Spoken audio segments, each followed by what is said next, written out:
All right, so we're looking at ASVAB testing here, and I have a problem here that you might use the strategy called backsolving. So we have a problem here. Again, many of you probably would be kind of lost if you didn't know what to do here. So I'm just going to show you a quick strategy that might help you when you don't really know what to do. So we have this problem. We have a circle in this picture above, and we're told that the center of it is O, and we're told that it has a radius of 6, which means that AO right here is 6. And then it tells us that AB, this piece right here, is worth 10, and that the angle OAB is a right angle, which means if I'm trying to figure out the length of BC, which is this tiny little piece outside of the circle, I could probably use the Pythagorean theorem here. So you probably know the Pythagorean, a squared plus b squared equals c squared. So that would be really helpful to know. So that is something that you do want to be able to make sure you can do in order to solve this problem. So when I'm looking at this, the first thing I'm going to do is I'm going to fill in some pieces of information. Now, this piece right here, we were told is 6. And we're also told that this piece right here is 10. So if it's a right triangle, I can use a squared plus b squared equals c squared. Now, if that piece right here is 6, that also means that from the center to this point C also is going to be 6. So I'm just going to put that in right there because I know that part of this is going to be 6. Now, because this is a hypotenuse right here, this has to be longer than either of these two sides.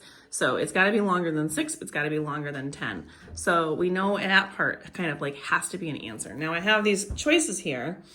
Now, again, that being said, this whole piece has to be bigger than 10, but this piece obviously is part of it, which means it's going to have to be smaller. Now, these are two complicated answers, A and C, right? So 4 and 6 are the ones we kind of would look at. So when we're doing back solving, we would pick one of the two middle pieces because, again, this should be, if we're thinking about it, either least to greatest order or greatest to least order, depending upon how your questions are set up. So we always start with the middle. So you pick one of the two middle ones. And since 4 is a heck of a lot easier to work with than the other one for C, we're going to go with that one. So we're going to pretend that, let's see if B's answer, 4, can work. If I plug this in, I'm not going to even do any work here. If I plug in 4 right here, 4 plus 6 to give me that piece of the hypotenuse would only be 10. And that's not possible because this piece is 10. So it has to be something bigger than 10 because the hypotenuse is always the longest side. So that means that 4 is not even an option. So we're just going to cross that off automatically, which means since this number is lower, it's going to be also crossed off. So now it leaves me with these two options. So again, which one goes easier? We're going to go with that 6. Now 6 plus 6 would give me 12, which would work, and that's fine.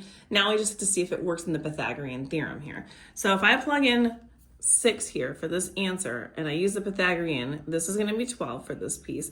If it's a right triangle, this needs to balance out. So we would do a squared plus b squared equals c squared, which means my a squared is 6, so 6 squared plus my b squared, which is 10, and it would have to equal 6 plus 6, which is 12 squared. Now when I do this, 6 times 6 is 36, and 10 times 10 is 100, and 12 squared is 144. And again, hopefully you know those off the top of your head. So when I add these two together, I get 136, which does not work because it's not equal on both sides. So that means that obviously D is not an option, which means if I was not sure how to solve this, C would be my answer. And if you want more questions like this on how to strategize for tests, let me know in your comments what the hardest types of tests are for you. And I'm curious to see what you have to say. And don't forget, follow me on Instagram, TikTok, and YouTube, and look for these in the ASVAB testing playlist.